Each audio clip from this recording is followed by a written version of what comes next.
Bonjour à vous, j'espère que vous allez bien et que vous êtes en pleine forme. Moi j'ai la méga pêche et aujourd'hui j'ai envie de vous partager un contenu de qualité. D'ailleurs toute la semaine ça va être que de la qualité. Et aujourd'hui j'ai envie de vous partager mes top 10 conseils. C'est un peu philosophique mais en tout cas pour changer de mindset c'est un bon début.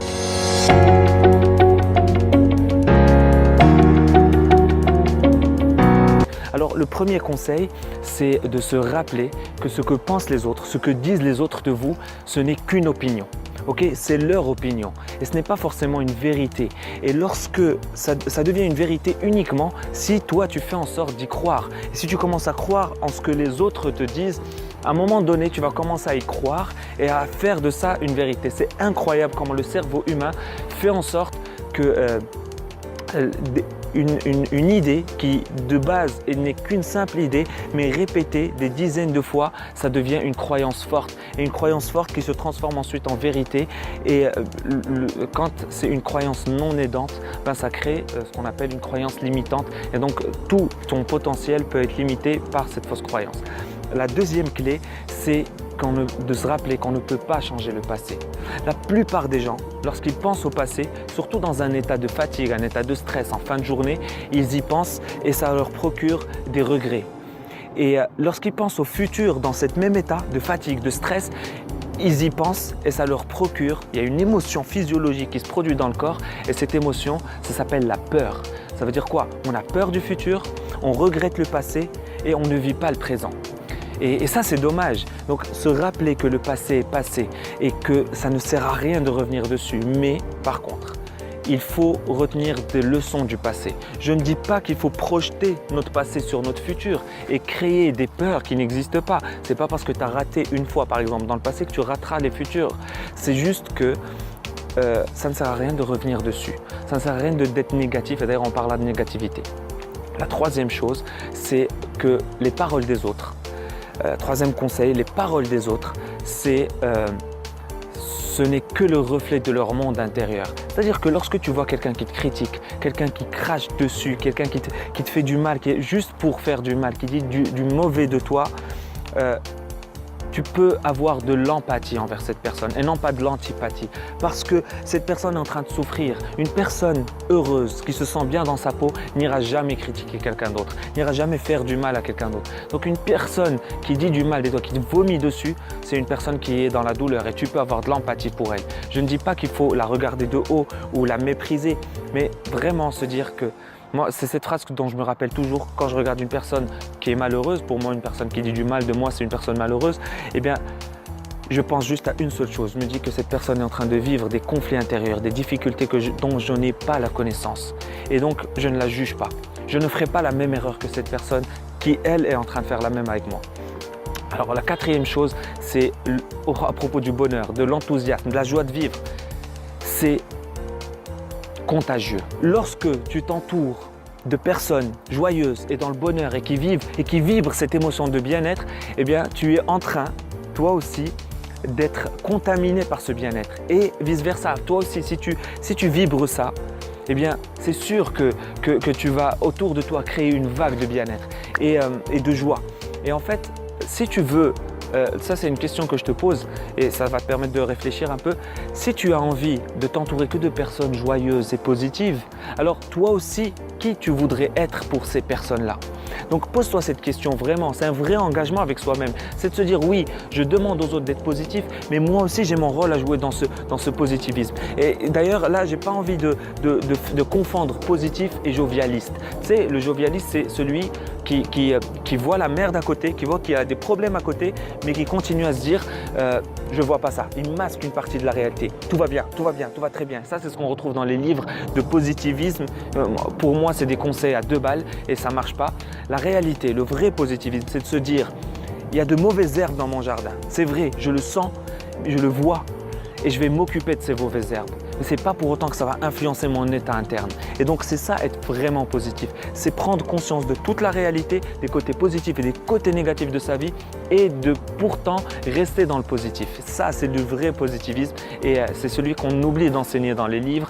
Et c'est ce qui me mène à mon 5e conseil qui est que la joie donc on est dans ce cadre de la joie, du bonheur et du bien-être, c'est une décision. Si tu prends la décision d'être joyeux, ça ne dépend que de toi. D'ailleurs, la plupart des gens attendent par exemple d'être plus riches, d'avoir quelque chose, d'avoir de l'argent, d'avoir une vie de couple épanouie, d'obtenir et ensuite être heureux. Mais la réalité, c'est que ça marche dans le sens contraire.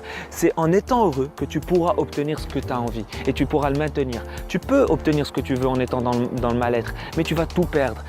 Les études le prouvent avec les gagnants au loto. Plus de 90% parmi ces gens-là, soit ils sont plus pauvres qu'au début, soit ils tombent dans la dépression. Mike Tyson, le million, il a pété le million. Et pourtant, il a réussi à tout perdre. Pourquoi? Parce qu'il n'était pas heureux intérieurement. Et il y a plein d'exemples comme ça, que ce soit Elvis Presley, Amy Winehouse, plein d'exemples. Donc, c'est des personnes qui avaient un vide intérieur. Donc, être heureux, ça ne demande pas de l'argent. D'ailleurs, je suis d'accord pour dire que l'argent contribue au bonheur. Si tu as mal aux dents, tu as besoin d'enlever ce stress de la douleur c'est difficile d'être heureux en ayant une douleur, quoique il y en a qui le font. Mais juste se rappeler que ça marche dans le sens contraire. Je suis heureux et je peux provoquer ensuite ce que je veux dans ma vie et le maintenir. C'est ça qui est important, c'est ça qui est intéressant, c'est de maintenir les choses dans la durée et rester stable. La sixième clé à se rappeler, le sixième conseil, celui-là c'est mon préféré, c'est que l'échec n'existe pas. C'est normal de trébucher. Par contre, ce qui n'est pas normal, c'est de trébucher et de rester un pied sur terre. Les anglo-saxons, ils disent cette phrase que j'adore. Tu ne t'arrêtes jamais quand tu as mal. Tu t'arrêtes uniquement lorsque tu as fini. Et en réalité, lorsque tu tombes, lorsque tu te fais mal, lorsque tu vis un échec entre guillemets, le seul facteur déterminant si c'est un échec ou pas, c'est si tu décides d'abandonner ou pas. Et donc, d'utiliser cet échec comme un feedback ou de laisser tomber et donc de vivre encore une fois dans le regret et peut-être dans la peur du futur parce que tu laisses tomber par exemple ton projet. Donc j'ai pas mal de choses à dire par rapport à l'échec, j'en ai fait une vidéo et revenez en arrière pour voir toutes ces vidéos parce que franchement j'ai créé une certaine logique dans le Beat Morning et j'ai vraiment envie qu'on avance tous ensemble. Alors le septième conseil, j'en suis où? Je suis en sixième. Le septième conseil, c'est que si tu veux changer de vie, un point de départ déterminant, c'est celui de commencer à changer tes pensées, ta manière de penser. Et comment on change sa manière de penser? J'ai fait une vidéo uniquement dédiée à comment maîtriser ses pensées, comment changer ses pensées, comment arrêter de trop penser. Lorsque le mental devient une affliction, lorsque le mental ne s'arrête plus, c'est ça le vrai problème. Lorsque le mental prend le contrôle de ta vie, c'est ça le vrai problème. Parce que le mental, il va juste ruminer, il va planifier, il va créer, il va en fait, on pourrait être au paradis et il suffirait de quelques minutes pour que le mental crée des problèmes. Et si, comme le dirait mon mentor Franck Nicolas, il est impossible de s'empêcher de penser, on n'est pas obligé de suivre toutes ces pensées. Et c'est ça en fait, de savoir prendre du recul par rapport à la pensée. D'ailleurs, la méditation est un très bon exercice. Non seulement ça a des impacts sur le corps, sur le physique, ça augmente le système, enfin, la force du système immunitaire. Et il y a énormément de bénéfices à la méditation, mais l'un des bénéfices premiers, c'est d'apprendre ce qu'on appelle le recul et la lucidité. C'est-à-dire que au lieu de fusionner avec nos pensées, parce que certaines de nos pensées sont tellement réelles, sont tellement convaincantes qu'elles fusionnent avec la réalité et elles nous aspirent. Et tu sais, à chaque fois que j'essaie de méditer, il y a un truc qui se passe souvent, c'est que mes pensées se placent volontiers au centre de mon attention. Comme des enfants capricieux, tu sais. Et des enfants capricieux, on ne doit pas leur donner toujours ce qu'ils veulent. Ils doivent pas nous contrôler parce que sinon, vous connaissez les résultats. Alors le huitième conseil maintenant, c'est se rappeler que la vie est un cycle. À l'image des saisons, il y a l'été, l'hiver, l'automne, le printemps et chaque saison a ses côtés positifs et ses côtés négatifs. En hiver, moi par exemple, j'utilise l'hiver, je ne parle pas de l'hiver au sens propre, je parle de l'hiver dans mon cycle de vie. J'essaye de déterminer quels sont mes cycles de vie et il y a des moments où je vis des difficultés et les moments où je vis des difficultés, je les utilise pour avancer, par exemple, pour travailler sur moi, pour me repositionner, pour me poser des questions, pour faire les choses mieux peut-être.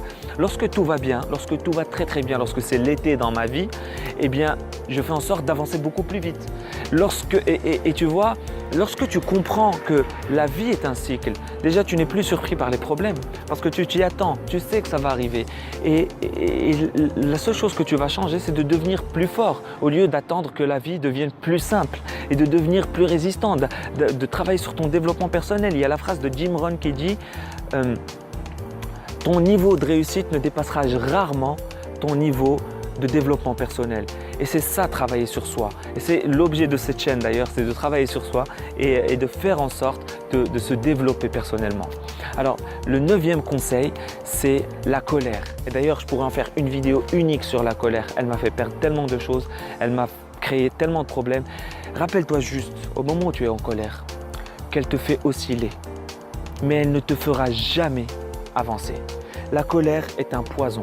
Et d'ailleurs, juste au niveau physiologique, lorsque tu vis 5 minutes de colère, ça réduit à néant ton système immunitaire pendant au moins 5 heures.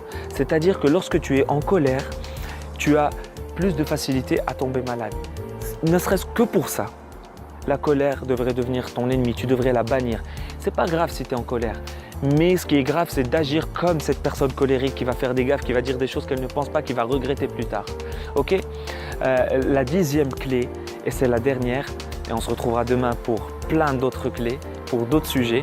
Alors la dernière, c'est de savoir créer de la distance avec les autres, avec les personnes toxiques, avec les personnes négatives, avec les personnes qui te critiquent tout le temps. Je ne dis pas qu'on n'a pas besoin des personnes qui nous critiquent. Moi personnellement, il y a des personnes qui m'ont critiqué, j'ai envie de leur faire un câlin aujourd'hui parce que grâce à eux, j'ai avancé, j'ai fait des choses. C'est uniquement dans l'objectif au départ de leur prouver qu'ils avaient tort. Mais il y a tellement de négativité que ça ne sert à rien d'en rajouter pour soi. Et donc, choisir son cocon inspirant a le pouvoir de créer, de détruire. J'en ai parlé hier lorsque j'ai fait ma petite vidéo des primes. Eh bien, j'ai parlé du pouvoir de l'environnement et j'ai fait une vidéo spéciale sur le pouvoir de l'environnement. D'ailleurs, allez la voir, ça va s'afficher ici. Et je vous dis à demain pour la prochaine vidéo. Ciao, ciao!